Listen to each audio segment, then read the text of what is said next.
نحمده ونصلي على رسوله الكريم اما بعد فاعوذ بالله من الشيطان الرجيم بسم الله الرحمن الرحيم رب اشرح لي صدري ويسر لي امري واحلل عقدة من لساني يفقهوا قولي رب زدنا علما اللهم فقهنا في الدين اللهم انا نسألك علما نافعا وعملا متقبلا ورزقا طيبا اللهم انفعنا بما علمتنا وعلمنا ما ينفعنا وزدنا علما آمین یا رب العالمین۔ اور ہم پھر اس ٹریپ میں کیوں آ گئے؟ ہم نے کیوں ان کی باتیں سن لی؟ اس کا جواب اگلی آیت میں کیا کہتے ہیں؟ وَأَنَّا ظَنَنَّا، ہم نے تو سمجھا، ہم نے تو گمان کیا، ہمیں تو یہ یقین تھا اس بات کا، کیا أَلَّن تَقُولَ الْإِنسُ وَالْجِنُّ عَلَى اللَّهِ كَذِبًا۔ اور یہی بات ہم بھی سوچ لیتے ہیں کہ انہوں نے کیا سوچا کہ کبھی ہو ہی نہیں سکتا، ہرگز ایسا نہیں ہو سکتا کہ انسان اور جن اللہ پہ جھوٹ باندھیں گے، کیسے ہو سکتا ہے؟ یعنی اس سے پتہ چلتا ہے کہ وہ یہ بتا رہے ہیں کہ انسانوں کے اندر بھی ایسے ہیں جو اللہ کے اوپر جھوٹ باندھتے ہیں، کیونکہ جنات تو انسانوں سے جا کے سیکھتے تھے نا، انسانوں سے ہی باتیں سمجھتے تھے۔ اب دیکھ لیں یہاں پہ ہم بھی اپنا جائزہ لیں تو ہم بھی جب ایسی کوئی بات پڑھتے ہیں تو کہتے ہیں لو بھلا کوئی جھوٹ باندھ دے گا آپ صلی اللہ علیہ وسلم پہ، کوئی ایسی بات کر لے گا، صحیح کہہ رہے ہوں گے، حالانکہ وہ صحیح نہیں ہوتا۔ انسان اتنی جرات کرتے ہیں اور جنات بھی کہ اللہ پہ جھوٹ باندھ دیتے ہیں اور ڈرتے نہیں ہیں۔ تو اس بات کی وجہ سے کہ یعنی ایک اپنی انہوں نے غلطی کا اعتراف کیا کہ ہماری غلطی تھی، ہم نے یہ سمجھ لیا کہ یہ تو کبھی جھوٹ نہیں بولیں گے، کون اللہ تعالیٰ کی ذات پہ جھوٹ بول سکتا ہے، اس وجہ سے ہم نے ان کا یقین کر لیا۔ ہمیں کیا پتا تھا کہ یہ تو اللہ کے اوپر بھی جھوٹ باندھنے سے ہٹتے نہیں۔ تو یہ اب سیکنڈ سٹیپ ہے، یعنی پہلا سٹیپ ہدایت کی طرف جانے کا کیا ہے؟ میں نے کیا بتایا؟ استماع، غور سے سننا۔ اگر ہدایت چاہتے ہیں تو کلاسوں میں رجسٹر کرنا کافی نہیں ہے، میں نے رجسٹر کر لیا، اب مجھے ہدایت تو مل گئی، اب مجھے اٹینڈنس لگ گئی، ہدایت مل گئی، ٹیسٹ دے دیے، ہدایت مل گئی، نہیں، اگر غور سے نہیں سنا تو غور سے سننے کی ضرورت ہے، سمجھنے کی ضرورت ہے کیا کہا جا رہا ہے۔ کچھ اسٹوڈینٹس کلاسیں لے کر بھی اور وہ گروپس میں الٹے سیدھے جواب دیتے ہیں جب ان سے پوچھا جاتا ہے، کیا وجہ ہے اس کی؟ کیونکہ غور سے نہیں سنا ہوتا، بالکل غور سے نہیں سنا ہوتا۔ تو پہلا سٹیپ غور سے سننا، دوسرا سٹیپ اپنی غلطی کو مان جانا کہ ہم سے غلطی ہوئی ہے، تبھی ہدایت ملے گی نا۔ ہم غلط راستے پر جا رہے تھے، جیسے انہوں نے کہا، وہ شرمائے نہیں کہ ہماری تو کوئی غلطی ہے نہیں، سارا تو قصور ہی نہیں کا، نہیں، ہمارا قصور ہے کیونکہ ہم نے بس سمجھ لیا تھا، ہم یقین یہ رکھتے تھے، ہم سوچتے تھے جیسے آج ہم سوچتے ہیں ہمارے آباء و اجداد تو کبھی غلط ہو ہی نہیں سکتے۔ وہ فرشتے تھے کیا؟ وہ بھی تو انسان تھے۔ ہاں، ہمارے آباء و اجداد ہیں، ہمارے بڑے ہیں تو ہمارے لیے قابل احترام ہے، لیکن اس کا مطلب یہ نہیں کہ ان کے سارے عقیدے جتنے بھی وہ جو بھی کام کرتے تھے نا، وہ بالکل اللہ کی طرف سے ایسے تھے کہ وہ کبھی غلطی نہ کر سکتے ہیں، بڑے معصوم تھے، پیغمبر تھے، وہ کوئی کیا تھے؟ پھر بھی ہم اندھا دھند تقلید کرتے ہیں، اور انہوں نے بھی اندھے ہو کے ان کے پیچھے چل پڑے تھے، جو انہوں نے کہہ دیا انہوں نے بھی مان لیا، نہیں سوچا کہ یہ جھوٹ بھی بول سکتے ہیں۔ اسی طرح بعض گھرانوں کے اندر بدعات ہوتی ہیں، جہالت کی باتیں ہوتی ہیں، شرک تک ہو رہے ہوتے ہیں، لیکن بس نہیں، ہمارے بڑے کرتے ہیں تو بس یہی صحیح ہے راستہ، بس کبھی سوچنا نہیں، کبھی سننا نہیں، کبھی اپنی غلطی کو ماننا ہی نہیں۔ ہمارے لیے دین کیا ہے؟ وہ جو ہمارے بڑوں کا تھا، بس۔ اب وہ اللہ تعالیٰ ہمیں معاف کرے، اگر وہ ہندوانہ ہوتا تو کیا اس کو مان لیتے؟ اگر وہ عیسائی ہوتے بڑے تو وہ ہم بھی عیسائی بن جاتے، وہ یہودی ہوتے ہم بھی یہودی بن جاتے۔ یعنی اپنی تو عقل استعمال کرو، اس راستے پر چلنے سے پہلے دیکھو تو صحیح۔ وَأَنَّهُ كَانَ رِجَالٌ مِّنَ الْإِنسِ، اور یہ سب دوسری قسم کا شرک جو ہے وہ کیا ہوا؟ پہلا شرک بتا دیا انہوں نے، ذات میں شریک کرنا، اور یہ سارا دھندا کیسے چلا کہ بے شک وہ کانا رجال، کچھ لوگ، منل انس، انسانوں میں سے، یعوذون برجال من الجن، جنوں کے لوگوں سے، جنوں کے آدمیوں سے انسانوں کے آدمی جو تھے وہ پناہ مانگا کرتے تھے۔ کیا اس کے پیچھے سٹوری کیا ہے کہ ہوتا کیا تھا کہ جب کوئی جنات یعنی کوئی انسان کسی وادی میں جاتے تھے، کسی سفر کرتے ہوئے کہیں پہ بھی رات کو پڑاؤ کرنا ہوتا تھا تو اجنبی وادی ہوتی تھی تو کہتے تھے، انسان کہتے تھے، وہ بھی انہوں نے بھی اپنے بڑوں سے سنا ہوا تھا، وہ بھی ویسے جا کے کہتے تھے کہ میں اس وادی کی قوم کے جاہلوں کے شر سے اس وادی کے رب کی پناہ میں آتا ہوں۔ پھر وہ صبح تک وہی رہتے تھے۔ اسی طرح یہ بھی کرتے تھے کہ جو بھی اے وادی میں رہنے والے میں تیری پناہ میں ہوں۔ وادی کے رب کا مطلب کیا تھا؟ یہ نہیں کہ اللہ تعالیٰ کو پکار رہے تھے، یعنی وادی کا جو بھی یہاں پہ رہنے والا ہے، جو بھی یہاں کا مالک ہے، میں اس کی پناہ میں آتا ہوں، یعنی جو بھی جن وغیرہ ہے اس کی میں پناہ لے رہا ہوں کہ مجھے وہ شر سے بچائے کہ میں ساری رات یہاں پہ آرام سے رہوں۔ اب اس سے کیا ہوا؟ فزادوہم رہقا، تو بڑھ گیا جنوں کا تکبر، ان کی تکبر، ان کی نافرمانی اور بڑھ گئی۔ انہوں نے کہا یہ تو پہلے وہ انسانوں سے ڈرتے تھے، انہوں نے کہا یہ انسان تو ہم سے پناہ مانگ رہے ہیں کہ ہمارے پاس آ کے ہماری پناہ میں آنا چاہ رہے ہیں، تو یہ تو کوئی چیز ہی نہیں، یہ کیا چیز ہے؟ پھر ہم خام خواہ ان سے ڈرتے تھے۔ تو ان کا تکبر اور بڑھ گیا کہ ہم بہت بڑی چیز ہے۔ اسی لیے تو آپ صلی اللہ علیہ وسلم نے فرمایا نا کہ جب کوئی ایسے کوئی برائی کی چیز ہو تو یہ نہ کہو کہ شیطان برباد ہو، اس نے یہ کر دیا، مثلا کوئی گر گیا تو وہ یہ شیطان کو نہ کوسنا شروع کر دے، بلکہ بسم اللہ کہے، کیونکہ شیطان جب یہ دیکھتا ہے نا کہ کسی نے کہا کہ شیطان برباد ہو جائے تو وہ اور پھول جاتا ہے کہ اچھا میرے کرنے سے یہ گرا ہے، میرے کرنے سے اس کو یہ نقصان پہنچا ہے اور اس کو برائی پہنچی، تو وہ بہت خوش ہوتا ہے۔ پھر ہم کہتے ہیں نہیں، شیطان کے کرنے سے نہیں، اللہ ہی کا نام لیتے ہیں، اس وقت شیطان کو نہیں خوش کرنا۔ تو یہ دیکھیں کہ انہوں نے جب پناہ لینی شروع کی جنوں کی تو اس سے جن اور زیادہ دلیر ہو گئے، شیر ہو گئے، اور انہوں نے اپنے آپ کو سمجھنا شروع کر دیا کہ ہم بڑی چیز ہو گئے۔ ایک واقعہ بھی اس میں آتا ہے کہ نبی کریم صلی اللہ علیہ وسلم کی نبوت کا جب ابتدائی دور تھا تو ابن صائب کہتے ہیں کہ میں اپنے والد کے ساتھ مدینہ گیا، ہم نے رات ایک بکریوں کے چرواہے کے ساتھ گزاری۔ جب آدھی رات ہو گئی تو ایک بھیڑیا آیا اور بکری کے بچے کو اٹھا کر لے گیا۔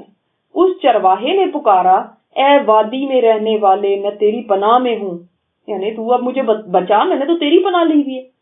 پھر ایک آواز آئی، اب دیکھ لینا وہ پھر جن بھی تو پھر ویسے ہی کرتے نا، اے بھیڑیے اس بکری کے بچے کو چھوڑ دے۔ پھر وہ بکری کا بچہ دوڑتا ہوا آ گیا، اور یہ واقعہ ہوا اس زمانے میں جس وقت اللہ تعالیٰ اپنے رسول پر وحی نازل کی تھی، وہ زمانے کی بات ہے۔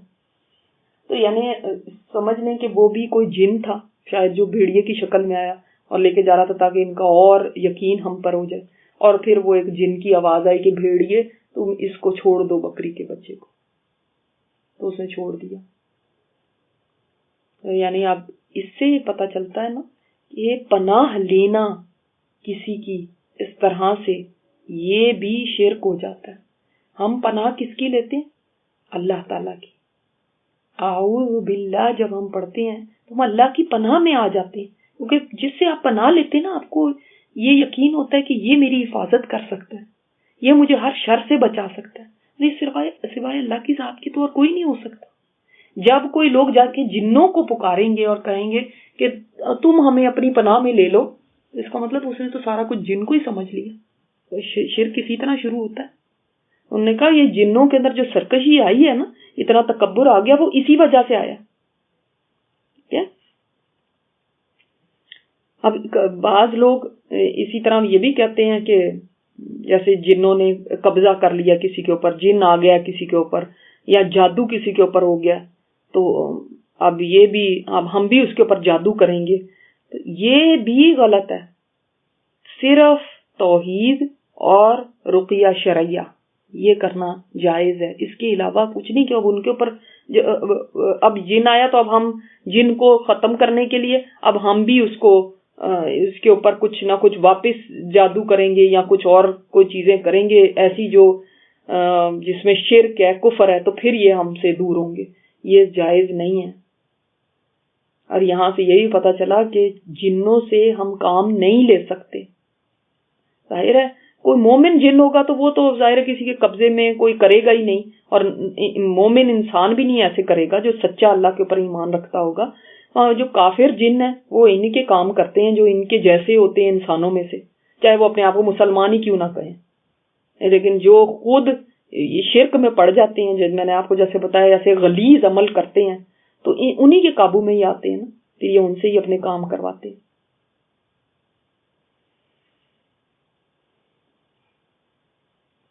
اور یہ بھی آگے بات آئے گی، آ ہی رہی اگلے اس پہ، تو چلے دیکھتے ہیں.